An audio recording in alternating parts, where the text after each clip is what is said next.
Hey, it is your buddy, Peace and Harmony with you here today. Much love going out to all the beautiful, empowered harmonizers.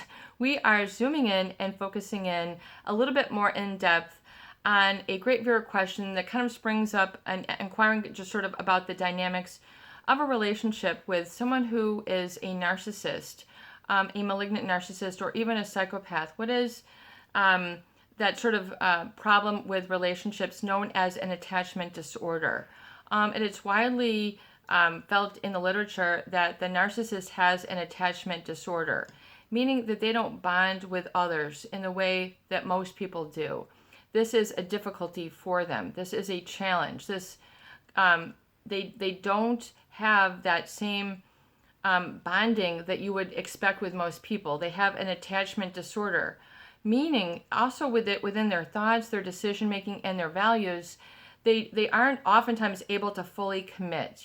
Oftentimes you'll even feel that there's a commitment phobia, a phobia that they are just sort of putting into the relationship, that it's not right, this might not work, they are lacking confidence. It's basically their insecurity that they can't hold up their end of the relationship.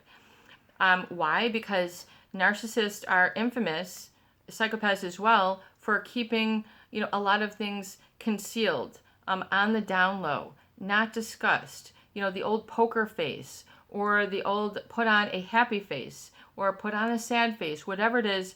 There's usually a degree of manipulation, a degree of control that they're trying to exert over others. And the problem with this constant need to have power and control over others doesn't always make them a leader. It doesn't always give them a great attachment with others or a bond. Usually it's very one directional. And the attachment then will suffer, meaning the relationship. Things just don't seem stable. Things might go to very hot or very cold, or from close to not feeling close. And then definitely the intimacy issues. When it comes to really bearing it all, being spiritually naked, physically naked, emotionally naked, meaning putting it all out there. When things get real, the narcissists are infamous for, when you're about to make it good, here they come with a 1-2 punch in the gut. In other words, you start to show your strength. There's a jealousy. They want to feel, or maybe will lay claim to your credit. In other words, because of me, because I've wanted us to break up, I want you to be happy. Do you see? They're still, even in the devalue and the discard, they're still promoting themselves in the relationship. It's all about image control, and this will oftentimes belay the truth of what is really going on with this person. They might not come out and pathologically lie, but they might, with a covert narcissist, withhold. The old white lie, the old, need to know basis. They might decide, you don't need to know specific things that they're doing, thinking, planning, all these different things. And so that's why it's important that you go no contact, that you allow the dust to settle, that you're allowed to see some of the pieces come together, so you're able to connect the dots and make sense of why there's so much difficulty in the relationship.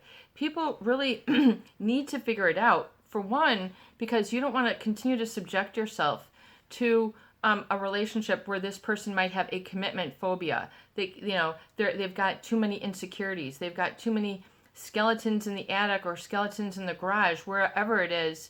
They've got some really destructive baggage that could hurt you. Meaning, when you're needing support, either when things are going well or not, and they're there to share in your victories or to comfort you in your difficult times, you'll oftentimes see these people just sort of exiting. They don't want to be there for that. That is the old, it's not my job. To them, their job is to keep up their illusion, their grandiosity, what they feel that they are entitled to or deserve. And then subtly, very subtly, they'll inflict these sort of put downs because they're not able to attach. They're not able to be, belly to belly, they're not able to be eye to eye. There's a manipulation, just trying to put a spin on things so that you're not being able to either claim your truth, own your truth, or the truth in general. So in other words, it's like leaving a door open so that the narcissist can always knock and come back in and say, I'm here, take me back in like you have before. Don't always be available. That is not for the narcissist, especially, right? It's very, very difficult, in the beginning, the first couple weeks. It's going to get better. Go on the direction of strength for this part of your journey. Be strong. Resist temptation. It's not, going to give you the answer, the feeling. You have to have some faith, intermixed with your no contact. And just, but you might get it to the point where you're beyond the shadow of a doubt. Then right beyond the shadow of a doubt. Acknowledge your conviction, because in the moments that it's weakened or the narcissist will try to weaken it, you'll be able to come back to that feeling. Nope, I didn't fall for that. I didn't buckle. I didn't bend. I remained strong. I kept my head up and I kept it going. And so it's very important. I call this sort of emotional forecasting. So just being able to protect yourself and knowing your go-to statement, move, whatever it is, so that you will not fall for the hover. You might, a certain amount of time might pass.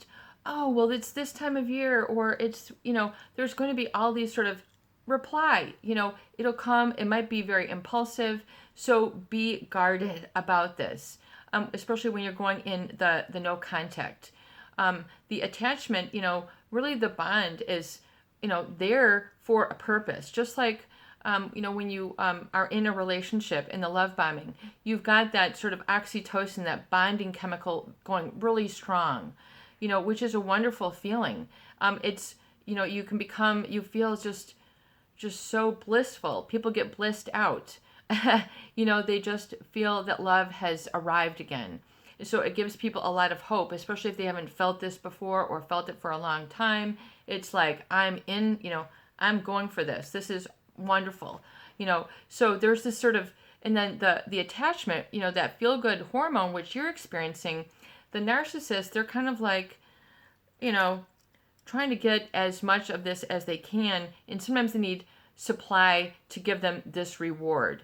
Supply meaning bolstering their ego, not the real bonding. Just like when a mother has a child, they're not like, yeah, look at me. I just, it's not an ego trip for a mother. Do you see? It's a bonding. It's a commitment. It's not an ego trip. The relationship with a narcissist is going to be wrought with a lot of guilt trips, ego trips, where they need to be a specific way. They're not oftentimes very flexible for different options, where I can guess that if you've been the codependent, you've been more than accommodating, and to them and their whims and their needs. Am I right or am I wrong? Know that within yourself. And so, that's why it is not your fault. Even though you want to love them in a specific way, even though you want it to work out, then that's to understand that you have this desire, but if you are not an energetic match to this egotistical type of relationship, then you need to say, this is too egotistical. This doesn't hold water for me. This doesn't hold substance. And don't be afraid. You don't have to get an overly degraded view of the image, but image of the narcissist, but getting a realistic image, just saying, and then it'll help you to ease up on the judgment of yourself. Because part of the attachment disorder, a lot of people, especially who have been supportive, the codependent people who have become very attached to these people, you'll find that the narcissist, they need the reward of feeding their ego, oftentimes rather than relationship, having a true relationship. If that makes any sense, it's based on the ego, meaning that these are the individuals that you lose your job for a couple months, and the next thing you know, they're out, looking for new supply. And it's like, even though I'm going to get a job, I'm going to get this, we're okay with this. You see that these people then making other plans. You don't need to witness this, you don't need to know that, but realize that there is an attachment disorder within these individuals, which is causative of a lot of the experience and symptoms that you are finding that you are going through in this relationship with a narcissist, and sort of trying to flush it out of the system. Be strong. Go no contact. Allow it to work. Give it a chance. And really, know and thank yourself later. And just say, future me, I'm going to thank you for doing this today. And just really, and then also reward yourself. When you go no contact, I call this the recovery gift. Maybe you need to reinforce it once a week. Maybe you need to reinforce your good moves once a day. Whatever it is, begin to give yourself a recovery gift when you go no contact, when you find that you're no longer attracted to this sort of attachment disorder, sort of chaos. Then you can say, you know what, I'm not an energetic match to that, and so it is. What a great lesson I have learned. Begin to build up some of these, and then write it down in the event that you forget, and then make it, funny, clever. It's an image, a picture, something that you need to understand in your mind, that is, a little bit of an aversive image, because you might have a very idealized, fantastical relationship, or imagination in the relationship still running amok, not necessarily amok, but trying to give you the feel-good feelings back, because of this attachment disorder part of the relationship. Yes, that's a natural, normal desire. I mean, that's a healthy desire. But you need, the narcissist, they have an issue. They start to feel almost like relationship claustrophobic, where they then do these rash things, and you didn't see it coming. Sometimes they didn't see it coming. They surprise themselves. So don't put yourself through this sort of grind. Be able to step back and say, wow, I'm really ready for a relationship that isn't wrought with this sort of disorder, and just say, wow, and just make this make these declarations so you can have more epiphanies and aha moments. You have to be deliberate, though, in understanding the cause that's created this effect that you're experiencing right now. This is your buddy. Peace and harmony with you here today, and I hope that these videos do help. Please share, please subscribe, and please donate for more great tools, videos, discussion, and support. You deserve it. You're a great person. Remember, attach back with yourself. Solidify, hey, I deserve, and be able to accept. It'll make you the stronger and the wiser.